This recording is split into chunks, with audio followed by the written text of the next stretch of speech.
Hello there, it's Kenny's Two Pennies back for another week. Now I got a question to ask all you Cuse fans. Who do you think is coaching the Orange? Is it Doug Marrone, the guy who is supposed to be doing his dream job right now? Or is it Greg Robinson, the sequel? Oh, I tell you what, Orange fans, I don't know what to think the way the Orange has been looking the last year. Except for our win against Stony Brook, what have we done? Act like when somebody hollers "hold down" at a square dance and some woman hits the floor. Boy, that's the way the Orange have looked. And I tell you what, against Minnesota, I thought they had a pretty good chance. But somebody, I guess, didn't tell the discipline makers, or somebody didn't tell the Orange to act like a complete team. 'Cause guess what happened? Same old stuff, different game. And of course, when you commit 4 turnovers, 3 of them when apparently you're driving for scores, do you win games? I don't think so. The same thing happens with Marrone there with the offensive line and that. Too many penalties, too many, false starts, too many penalties where it just comes down to discipline. What do they teach there for Syracuse offensive line? Hey, move all you want. We can overcome a 5-yard penalty. I'm sorry. Whoever the offensive line coach done work that way, okay? But look what happens when you commit all those mistakes. When you make all those turnovers inside Minnesota's zone. Jerry apparently told his Golden Gophers to kill the Orange, if you get my drift. And kill is what they did, even if the score didn't exactly show it. Hey, Syracuse still had a chance to maybe tie or win the game with an onside kick, which of course they didn't get. All in all, another loss, another Saturday for the Orange. 17-10 to Minnesota.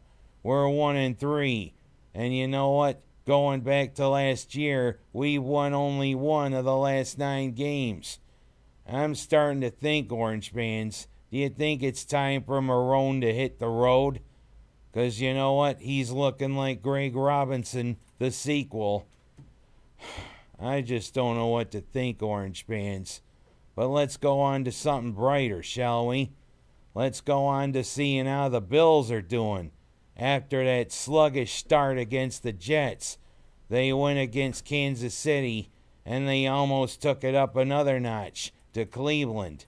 In the way the game began, I thought it was going to be a huge rout, especially with C.J. Spiller acting like Hulk Hogan when Hulkamania was at its peak. Spillermania is going to run wild. What you going to do when C.J. Spiller runs wild on you? Oh, I gotta have work on my throat there. I almost could have coughed. But hey, Spiller Mania ran wild those first 2 drives. But then guess what? He makes an improvised play from Fitzpatrick. He gets slammed to the turf. And the way he writhed around on the turf, I thought, oh, this is it for the year. Tashard had a choice to come in, and he made a choice to run for 91 yards. But thankfully, Spiller's injury isn't as serious as people thought. Apparently, he may only miss a game or 2. And a 24-14 win over Cleveland kind of helped heal that wound. But Fred Jackson might be back running for the Bills, and they're going to need it. Guess who comes into Ralph Wilson Stadium this week, Bills fans? It's our old friends from Foxborough, a suburb of Boston.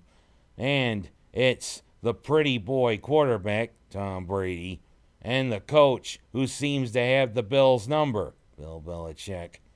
Yeah, that's right, Bills fans, even in a sotto voce voice. I'm talking about those New England Patriots, the team Bills fans love to hate. Let's go get them like we did last year, Bills. Let's win at Ralph Wilson Stadium. 'Cause last year's win was followed by all that euphoria 'cause we finally beat those Patriots after they had won 15 straight times. But of course, in our other meeting against New England, we again fell flat on our face, even though we raced out to a 21-0 lead. Let's go get 'em, Bills. Let's repeat last year's win, and let's pick off a few Brady passes. Let's slam Brady down to the turf, and let's hope Brady gets carted off, 'cause that's what us Bills fans like.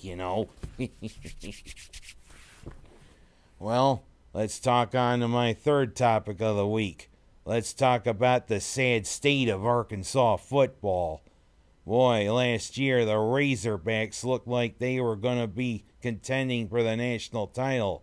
Bobby Petrino had them humming along at 10-1. Everybody was starting to think Arkansas was going to be a national title contender. But what happens? Bobby Petrino hires his concubine to assist the team, has an affair with her, gets in a crash on his motorcycle with her, and then lies about it. Well, you know what that did, Arkansas? That got Petrino fired, and of course that threw your team into a state of uproar. And John L. Smith has come in to try to rescue the pieces. And you see what's happened with Arkansas so far. Heck, last year people would have looked forward to this year's game against Alabama. But you see what Alabama did to you, 52-0. And also you see what Rutgers did to you this past week. So you know what, John L. Smith and all you Razorback fans, I'm not going to yell hog suey for you. I'm going to tell you to do this. Hey, smile! Smile! Smile! You know what I'm going to tell SU fans? Hey, smile! Maybe when something happens, such as Marrone getting fired. Oh, let's save that for another time, shall we? And also, we go to topic number 4 this week. They brought out the list for the Kennedy Center honors this past week. One of them, I don't remember who the name is, but let's talk about a couple of them. The 4 of them that I do know are Dustin Hoffman, David Letterman, Buddy Guy, and Led Zeppelin. Dustin Hoffman definitely deserves one of the highest honors they can give someone in the arts, because he's one of the greatest actors this generation has had. Sadly, Anne Bancroft will be there to help him celebrate.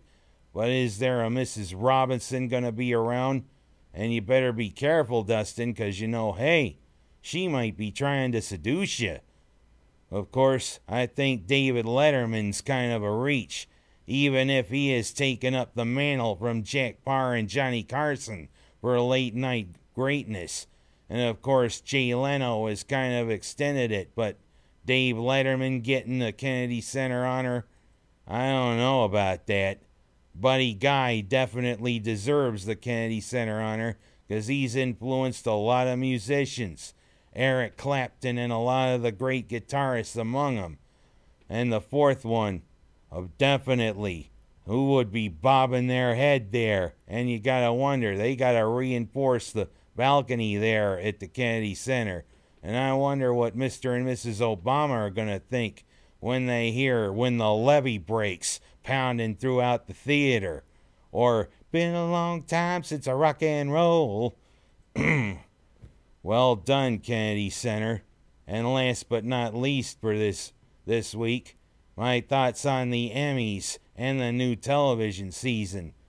The Emmys, it seems as though cable seems to be producing the best shows. A lot of the nominees were on cable or on something like Lifetime or that. Because you see, the best actor, best actress in a drama both came from that series that's on AMC. Damian Lewis and Claire Danes, Homeland, and Homeland even won Best Drama Series. Although people can say what they want, Modern Family's on ABC. Although aside from Ed O'Neill, I don't care much about it. But he isn't Ed O'Neill. He isn't Al Bundy anymore, scratching his you-know-what and handing out dollar bills to Christine Applegate and Katie Seagal. He's part of a great ensemble there with Modern Family, although I have to say I don't see it. And also, there's a couple of cool-looking shows coming up. Vegas, Last Resort, and Elementary among the new shows. Elementary's a kind of a big update, modern-day update on Sherlock Holmes. But where is the cap? Where's the magnifying glass? Although with Johnny Lee Miller, I could take a pass, you know. He is a good actor. Vegas, though. Dennis Quaid and Michael Chiklis. That looks to be killer.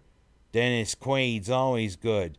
Well, with Chiklis, I don't think he's got the gum, if you know what I mean. But he can sure play a good cop, bad cop, and looks like he can play a bad guy. And lastly, how about the Last Resort? Do you think the U.S. would actually do that to a sub if they refused to fire on another nation?